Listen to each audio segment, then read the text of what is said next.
जय महाराष्ट्र. तुम्हाला एक गोष्ट सांगायची आहे. मी आता डीमार्टमध्ये गेलो होतो आणि मला पॉपकॉर्न खायचं होतं. तर आपलं चीज असतं ना, चीज कॉर्न, तर ते 15 रुपयाचं होतं. मी घेतलं आणि काउंटरवरती जी मुलगी होती तिला म्हटलं की सेलोटेप नको लावूस, मला खायचं असेल ते.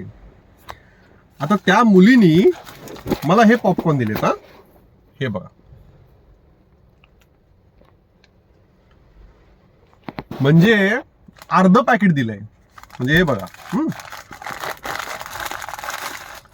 हे अर्ध पॅकेट दिलंय मला. ठीक आहे, तिला म्हटलं सेरोटेप नको लावू, मला खायचंय. तर मला अर्ध पॅकेट दिलंय. तर मी तिला म्हटलं की मॅडम मला अर्ध पॅकेट का दिले तुम्ही? बोलते ना आमच्या मॅडमनी सांगितलंय. मॅडमनी सांगितलं. आता मी ती अशी काय वाद काय घालू? गोष्ट आहे 15 रुपयाची, पण ती 15 रुपयासाठी काय वाद घालायचा असं मला वाटलं. पण यार हे बरोबर नाही. तुम्ही ठीक आहे, तुम्ही पैसे घेताय ना आमच्याकडून, मग तुम्ही व्यवस्थित द्या ना. सेलोटेप नाही म्हटलं म्हणून अर्ध पॅकेट दिलं. काय बोलायचं म्हणजे? म्हटलं की मॅडम तुम्ही ते पॅकेट आहे ते मला तुम्ही भरून द्या ना, पैसे तर घेतले ना माझ्याकडून. ते ना आमच्या मॅडमनी सांगितलं. तर मी वाद नाही घातला, कारण की मला जायचं होतं बाहेर, त्यामुळे मी वाद नाही घातला.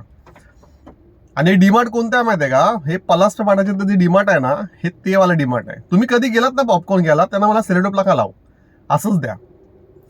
काय होतं माहिती आहे का? सेलोटेप लावतात ते तेव्हा अर्धा करतात पॉपकॉर्न आणि ते फोल्ड करून ते सेलोटेप लावतात. त्याच्यामुळे त्यांना म्हटलं सेलोटेपला का लावू, मला असंच द्या, मग तुम्हाला कळेल. गोष्ट 15 रुपयाची नाही आहे, पण मला थोडंसं हे वाटलं, अरे अर्धा का देताय, पण तुम्ही पैसे घेताय ना आमच्याकडून, मग ते 1 रुपये असू द्या. हे पलास्पाचं डिमांड आहे.